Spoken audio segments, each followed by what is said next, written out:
આપણા ગુજરાતના 66મા સ્થાપના દિવસ અવસરે મારી અને મારા મંત્રીમંડળની સૌ ગુજરાતીઓને ખૂબ ખૂબ શુભેચ્છાઓ પાઠવું છું. મહાત્મા ગાંધી, સરદાર સાહેબ, સ્વામી દયાનંદ સરસ્વતી, શ્યામજી કૃષ્ણ વર્માના આશીર્વાદ, પરમ પૂજ્ય રવિશંકર મહારાજ, ઇન્દુ ચાચા જેવા અનેક મહાપુરુષોની પ્રેરણા અને માર્ગદર્શન, લોકોનો અવિરત કઠોર પરિશ્રમ, બધાના સહયોગથી ગુજરાતે પોતાની વિકાસ યાત્રા શરૂ કરી હતી. આજે એ સૌના ઋણ સ્વીકાર કરવાનો અવસર છે.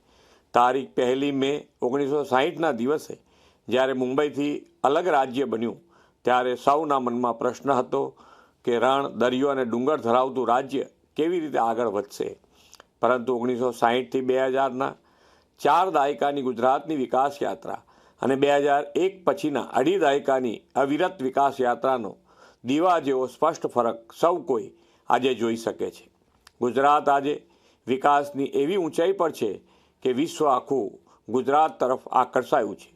તેના મૂળમાં છે આપણને મળેલું શ્રી નરેન્દ્રભાઈ મોદી જેવું વિઝનરી નેતૃત્વ અને વિકાસ માટેની પ્રતિબદ્ધતા. આદરણીય શ્રી મોદી સાહેબે વિકાસની રાજનીતિનો યુગ ગુજરાતમાં વિકસાવ્યો. ગુજરાત તેમની પ્રેરણાથી આજે દેશના વિકાસનું રોલ મોડેલ બની ગયું છે.